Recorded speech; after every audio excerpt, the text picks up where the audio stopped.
ஜோதிட நேயர்கள் அனைவருக்கும் வணக்கம். இன்னைக்கு நம்ம சேனல்ல என்ன பார்க்க போறோம் அப்படின்னு பார்த்தீங்கன்னா, ஜூன் 14ஆம் தேதி ஞாயிற்றுக்கிழமை அன்று வைகாசி அமாவாசையானது வருகிறது. இந்த வைகாசி அமாவாசை பார்த்தீங்கன்னா இரண்டாவது முறை வரக்கூடிய ஒரு அமாவாசை அப்படின்னே சொல்லலாங்க. ஏற்கனவே வைகாசி மாதத்துல ஒரு அமாவாசை வந்தது. இந்த அமாவாசை வைகாசி கடைசியாக வைகாசி 31ஆம் தேதி இரண்டாவது முறை அமாவாசையானது வருகிறது. இந்த அமாவாசையிலிருந்து பார்த்தீங்கன்னா பல்வேறு விதமான தாக்கங்கள் ஒவ்வொரு ராசினியர்களுக்கும் நிச்சயமாக ஏற்படும். ஸோ இந்த அமாவாசை நாளன்று நீங்கள் என்ன விஷயங்களை தவறாமல் செய்யணும் அப்படிங்கிறத தெரிந்துக்கிட்டு அதன் பிறகு உங்களுடைய ராசிக்கு என்ன பலன் கிடைத்திருக்கு அப்படிங்கிறத நிச்சயமாக நீங்கள் பார்த்து பயன்பெறுங்க. ஸோ அந்த வகையில் இன்னைக்கு மேசம் ராசினியர்களுக்கு என்ன பலன் கிடைத்திருக்கு அப்படிங்கிறத பார்க்கலாம். முதல்ல அமாவாசை நாளன்று நீங்கள் எந்த விஷயத்தை தவறாமல் மறக்காமல் செய்யணும் அப்படிங்கிறத பார்க்கலாம். வைகாசி மாதத்தின் அமாவாசையில பார்த்தீங்கன்னா தர்ப்பணம் செய்து முன்னோர் வழிபாடு செய்ய மறக்கவே கூடாது அப்படின்னு சொல்லுவாங்க. இந்த வழிபாடு உங்களையும் உங்களுடைய குடும்பத்தையும் வளமாக்கி வாழ செய்யும் அப்படின்னு ஆச்சரியமாகவே சொல்லப்படுது. வருடத்திற்கு மொத்தம் பார்த்தீங்கன்னா 96 தர்ப்பணங்கள் உள்ளன என்கிறது சாஸ்திரப்படி சொல்லப்பட்டிருக்கு.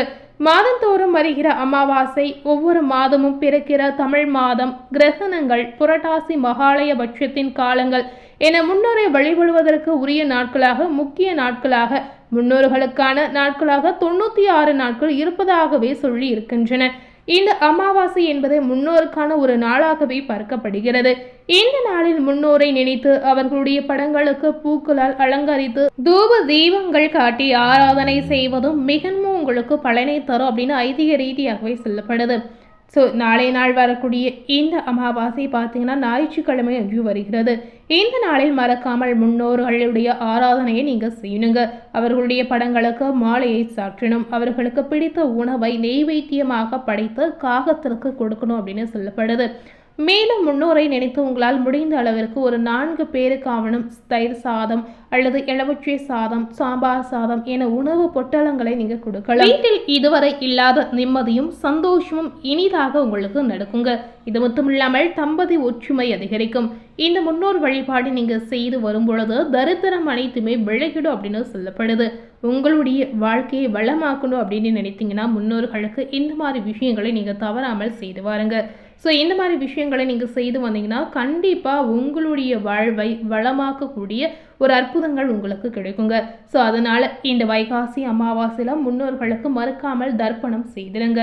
ஸோ இதனை தொடர்ந்து மேசம் ராசினியர்களுக்கு இந்த வைகாசி அமாவாசையுடைய தாக்கம் எப்படிப்பட்ட ஒரு பலனை கொடுத்திருக்கு அப்படிங்கிறத இப்போ நம்ம பார்க்கலாம். மேசராசினியர்களுக்கு இந்த காலகட்டம் பார்த்தீங்கன்னா சூப்பரான ஒரு மாற்றம் ஏற்படக்கூடிய காலகட்டமாகவே சொல்லப்பட்டிருக்கு. அதாவது நினைத்தது நிறைவேறக்கூடிய யோகங்கள் இந்த அமாவாசையுடைய தாக்கத்தால் கண்டிப்பாக உங்களுக்கு இருக்கு அப்படின்னு சொல்லப்படுது. இந்த நேரத்தில் நீங்கள் எந்த மாதிரி விஷயத்தில் பரிகாரங்கள் செய்யணும், என்ன மாதிரி தொழிலில் முன்னேற்றம் உங்களுக்கு இருக்குது, பொருளாதாரத்தில் ஏதாவது முன்னேற்றம் இருக்குதா இல்லையா, திருமண யோகங்கள் உங்களுக்கு இந்த காலகட்டத்தில் கிடைக்க போகிறதா இல்லையா என அனைத்து தகவலுமே நீங்கள் தெரிந்து கொள்ளலாம். ஸோ இந்த மாதிரி உங்கள் வாழ்க்கையில் முக்கியமான விஷயத்தில் என்னென்ன மாற்றங்கள் ஏற்படுது அப்படின்னு நீங்கள் தெரிந்து கொள்ளலாம். ஸோ வைகாசி அமாவாசை ஜூன் 14ஆம் தேதி வருது. இந்த 14ஆம் தேதியிலிருந்து உங்களுக்கு இந்த மாதிரி மாற்றங்கள் ஏற்படுங்க. ஸோ இந்த காலகட்டம் மிக முக்கியமான நிகழ்வாக குரு பகவான் கடகராசியில் உச்சம் பெற்று சஞ்சரிப்பது குறிப்பிடத்தக்க ஒரு விஷயமாகவே சொல்லப்பட்டிருக்கு. இதனால பல ராசியினரின் வாழ்க்கையில் பார்த்தீங்கன்னா முன்னேற்றம் மற்றும் புதிய வாய்ப்புகள் உருவாகும் அப்படின்னு ஐதீக ரீதியாகவே சொல்லப்பட்டிருக்கு. செவ்வாய் தனது சஞ்சாரத்தின் மூலம் செயல் வேகம் மற்றும் தைரியத்தை அதிகரிக்க செய்கிறார். 2026 ஜூன் மாதம் மேசராசி நேயர்களுக்கு பல புதிய வாய்ப்புகளையும் முக்கிய மாற்றங்களையும் கொண்டு வரக்கூடிய ஒரு காலகட்டமாக இந்த நாட்கள் உங்களுக்கு அமைகிறது. அது மட்டும் இல்லாமல் மேசராசி நேயர்களுடைய தொழில் வாழ்க்கை எப்படி இருக்கு அப்படின்னு பார்த்தீங்கன்னா தொழிலில் பணவரவு, குடும்ப வாழ்க்கை மற்றும் திருமண யோகம் போன்ற விஷயங்களில் குறிப்பிடத்தக்க முன்னேற்றங்கள் உங்களுக்கு கிடைக்க போகிறது அப்படின்னு சொல்லப்பட்டிருக்கு. அதே நேரத்தில் சில விஷயங்களில் நீங்கள் பொறுமையும் நிதானமும் அவசியமாக இருக்கணும் அப்படின்னு சொல்றாங்க. இந்த காலகட்டத்தில் மேசராசினியர்களுக்கு கிடைக்கும் பலன்கள், கவனிக்க வேண்டிய அம்சங்கள், செய்ய வேண்டிய பரிகாரங்கள், வழிபட வேண்டிய தெய்வங்கள் பற்றி நீங்கள் விரிவாக பார்த்து பயன்பெறுங்க. மேசராசினியர்களுக்கு பார்த்தீங்கன்னா இந்த நேரம் உங்களுக்கு அற்புதமான ஒரு நேரமாக அமைகிறது. ராசிநாதனாக செவ்வாய் நல்ல நிலையில் இருப்பதால் அற்புதமான யோக காலகட்டமாக உங்களுக்கு அமையுங்க. தைரியம், தன்னம்பிக்கை உங்களுக்கு அதிகரிக்கும். ராசிநாதன் செவ்வாய் ராசியில் இருப்பது போல 3ஆம் இடத்துல குரு சுக்கிரன் உங்களுடைய ராசியில் அமர்ந்து இருக்கிறார். இதனால இந்த காலகட்டத்தில் பார்த்தீங்கன்னா 4ஆம் இடத்தில் குரு பகவான் வலிமையாக இருப்பது பெரிய அளவில் உங்களுக்கு நன்மை ஏற்படுத்தும். அதாவது வெளிநாடு, வெளிமாநிலம், தூர இடங்களுக்கு செல்லக்கூடிய வாய்ப்பு கிடைக்கலாம். வெளியூர், வெளிநாடுகளில் வேலை பார்க்க வேண்டும் என்ற ஆசை இருந்தால் அது நிறைவேறும். உயர்கல்வி பயில வேண்டும் என்ற எதிர்பார்ப்பு இருந்தீங்கன்னா உங்களுடைய லட்சியங்கள் அனைத்துமே நிறைவேறும் அப்படின்னு சொல்லப்பட்டிருக்கு. இந்த நேரத்தில் உங்களுக்கு என்ன மாதிரி யோக பலன்கள் கிடைத்திருக்கு அப்படின்னு பார்த்தீங்கன்னா, வியாபாரிகள், தொழில் முனைவோருக்கு வயதிற்கு ஏற்ற மாதிரி நல்ல பலன் உங்களுக்கு கிடைக்கக்கூடிய யோகம் இருக்கிறது. ராசிநாதன் ராசியோடு வலிமையாக இருப்பது நல்ல அமைப்பாக சொல்லப்பட்டிருக்கு. இந்த காலகட்டத்துடைய ஆரம்பத்தில் பார்த்தீங்கன்னா பௌர்ணமி யோகத்தில் இந்த காலகட்டம் உங்களுக்கு சூப்பராகவே இருக்கு அப்படின்னு சொல்றாங்க. சூரியன், சந்திரன் தங்களுக்குள் பார்த்து கொள்ளும்போது உங்களுக்கு யோக பலன் கண்டிப்பாக அமைகிறது. பணவரவு எப்படி இருக்கு அப்படின்னு பார்த்தீங்கன்னா, சூரியன் 3ஆம் இடத்திற்கு இந்த அமாவாசைக்கு பிறகு உங்களுக்கு வருவது நல்ல வாய்ப்புகளை உங்களுக்கு தேடித்தரும். எல்லா பிரச்சனைகளுக்கும் தீர்வு கிடைக்கும். சுறுசுறுப்பு உண்டாகும் காலகட்டமாக உங்களுக்கு அமையலாம். எல்லா விஷயங்களையுமே ஒத்தி போடாமல் அடுத்தடுத்து நீங்க செய்வீங்க.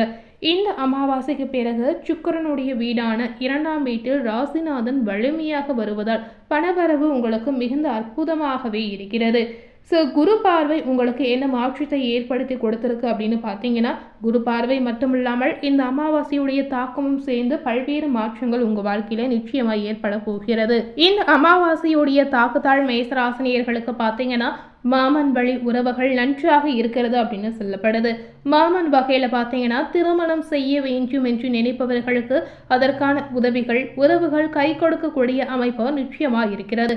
8ஆம் இடத்திற்கு குரு பார்வை இருப்பதால் எதிர்பாராத அதிர்ஷ்டம், தன லாபம், பணவரவு ஏற்படக்கூடிய யோகம் கிடைக்கக்கூடிய காலகட்டமாக உங்களுக்கு அமைகிறது. இந்த வைகாசி மாதத்துடைய அமாவாசையின் தாக்கம் பார்த்தீங்கன்னா மேசராசினியர்களுக்கு உங்களுடைய வாழ்க்கையில எதிர்பார்க்காத திருப்பங்கள், எதிர்பார்க்காத நிறைய நல்ல விஷயங்கள் நடக்கக்கூடிய ஒரு காலகட்டமாக ஏற்படுத்தி கொடுத்திருக்கு. நீங்க ஒரு விஷயம் ரொம்ப நாளா மனதில் நினைத்து வைத்திருப்பீங்க. அந்த விஷயம் நிறைவேறக்கூடிய ஒரு காலகட்டமாக, நினைத்தது நடக்கக்கூடிய ஒரு காலகட்டமாக, நடக்கக்கூடிய ஒரு அற்புதமான சூழல் இந்த நேரத்தில் உங்களுக்கு அமைந்திருக்கு. இதனால மேசராசினியர்கள் இந்த நேரத்தில் ஏதாவது ஒரு புதிய முயற்சி செய்யணும்னு நினைத்தீங்கன்னா கண்டிப்பா நீங்க செய்து வரலாம்.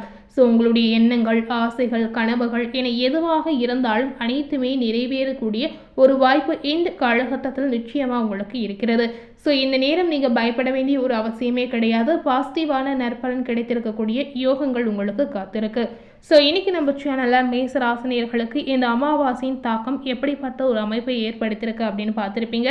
மேலும் இது போல ஒரு புதிய தகவலை தெரிந்து கொள்ளணும் அப்படின்னு நினைத்தீங்கன்னா மறக்காம நம்ம சேனல்ல சப்ஸ்கிரைப் பண்ணி பக்கத்தில் இருக்கக்கூடிய பெல் பட்டனையும் மறக்காம ப்ரெஸ் பண்ணிடுங்க. தேங்க்யூ.